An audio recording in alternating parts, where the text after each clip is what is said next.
Bonjour à tous, mon nom est Rose et je vais vous faire une petite vidéo aujourd'hui sur un sujet que je trouve vraiment passionnant en tant que personne très curieuse. Donc, ce que j'aime dans l'ère des médias sociaux et puis l'espèce de mash-up des artistes qui se ramassent sur les médias sociaux, on voit souvent la façon dont les gens créent leur espèce de procédé artistique, leur technique, peu importe. Puis, je suis toujours super curieuse à regarder ce que les gens font.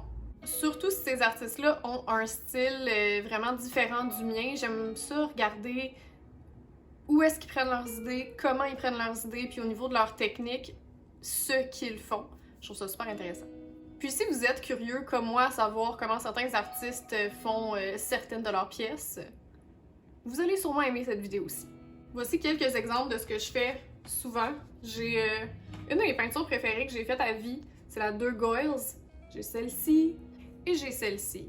En passant, ces trois peintures-là sont sur mon Redbubble. Donc si jamais vous voulez l'avoir dans un print ou sur un t-shirt ou sur des bas, parce que oui, il y a l'option de mettre des peintures sur des bas, ok? Genre quand j'ai vu ça, là, j'ai trouvé ça pas mal cool! Bref, le lien vers mon Redbubble est dans la description, gênez-vous pas d'aller faire un tour. J'ai aucun problème à faire du self-promotion, ok la gang, là? C'est des temps difficiles. Donc dans cette vidéo-ci, je vais vous montrer comment j'ai passé de ça à ça.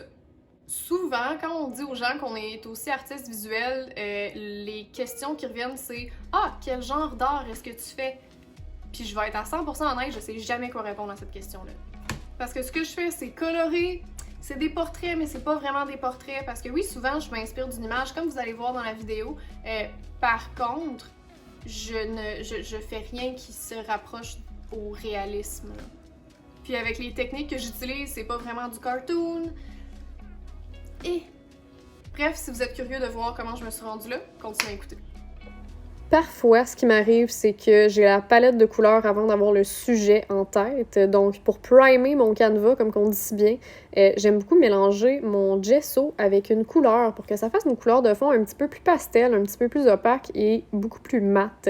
Ça m'aide beaucoup à placer le reste de mes couleurs par-dessus, sans vraiment qu'il y ait de texture un petit peu problématique des fois qu'on a. Donc, j'ai choisi le jaune et je me défends, je choisis pas toujours le jaune. Donc, jour 2, je me fais une petite tisane parce qu'il faut toujours que j'aille un beau petit breuvage pendant que je fais de la peinture. Puis là, vous pensez, « Oh, Rose, elle aime beaucoup les têtes de mort. » Ah non, non, non, non, mais cette tasse-là est vraiment spéciale. Regardez comment ses yeux s'illuminent. Hey, c'est-tu pas cute? Bref, maintenant que j'ai ma petite tisane, je peux gosser sur mon ordi, sur mon cell, whatever. Habituellement, j'ai un folder sauvegardé sur Instagram. Puis, j'avais la photo de mon amie Lo. Sérieusement, là, sujet parfait. J'ai donc décidé de commencer à dessiner sur mon fond déjà peint avec mon gesso et sec, bien entendu, avec un crayon plomb. Je peux pas vraiment vous donner des trucs au niveau des portraits parce que je suis pas la meilleure. Moi, je fais ça pour le fun, puis je ne vise pas le réalisme. Ça, c'est très important à garder en tête. Après l'avoir dessiné au plomb, je prends habituellement un crayon Posca ou un crayon Molotov, autant que c'est un crayon à peinture à base d'acrylique, ça va bien aller. Fait que là, je passe au travers de tous mes traits de crayon que j'approuve et puis j'attends que ça sèche. Le lendemain, je me fais le plus cute breuvage du monde. Un petit boba. Ça valait vraiment la peine que je mette ça dans la vidéo. Regardez comment c'est beau. Et puis quand je verse le thé, là, non, mais c'est-tu pas satisfaisant? Non? Juste moi? Ok, cool, on peut retourner à la peinture. Après ça vient l'étape qui peut faire peur à quelques personnes, mais c'est une étape qui est nécessaire. Je prends ma couleur de peau, ou peu importe, puis je la mets carrément partout où est-ce qu'il y a de la peau. Mais Rose, tu viens pas de passer avec un marqueur acrylique? Oui, puis je peux encore le voir. Fait que ça m'aide vraiment beaucoup quand je vais aller délimiter les highlights, en fait. Mais cette fois-ci, j'avais choisi une couleur qui me plaisait pas du tout. C'était genre... c'est peine trop pâle. Donc, ce que j'ai décidé de faire après ceci, c'est que j'ai mélangé cette couleur-là avec le violet que j'avais utilisé pour la couleur de peau. Et puis, je suis allée juste passer par-dessus, ni vu ni connu. Puis, by the way, je suis vraiment désolée. Mes cheveux sont dans vraiment beaucoup de shots. Je suis vraiment désolée. Après ça, je viens délimiter les yeux. Je fais toujours les yeux beaucoup plus gros que sur l'image d'inspiration. Encore une fois, je vise pas le réalisme, puis je pense que ce qui est charmant à propos de mes peintures, c'est le fait qu'il n'y a pas vraiment un rapport avec la réalité.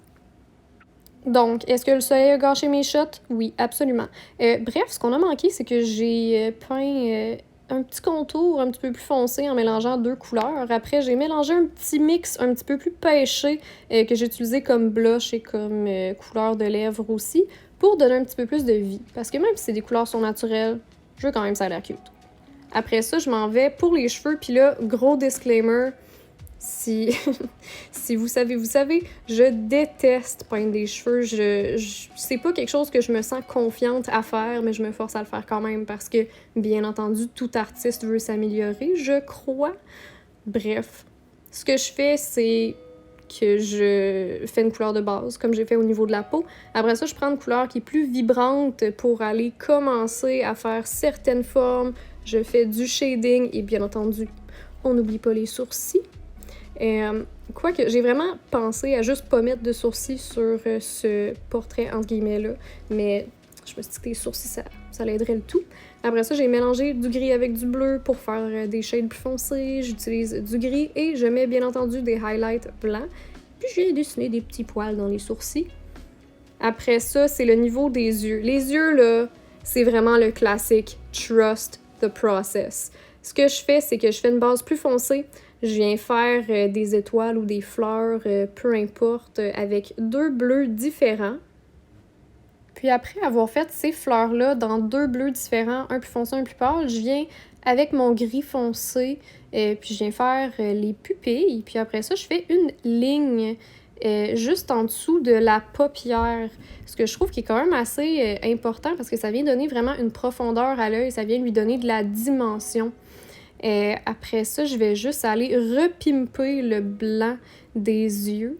Des fois, c'est vraiment stressant parce que j'ai toujours peur de dépasser la forme que je viens de faire ou genre de chier l'œil. Mais encore une fois, trust the process. Je viens prendre mon petit gris pâle, puis je viens faire des petits touch-ups au niveau du shading, comme j'avais fait avec l'œil en tant que tel, avec l'iris.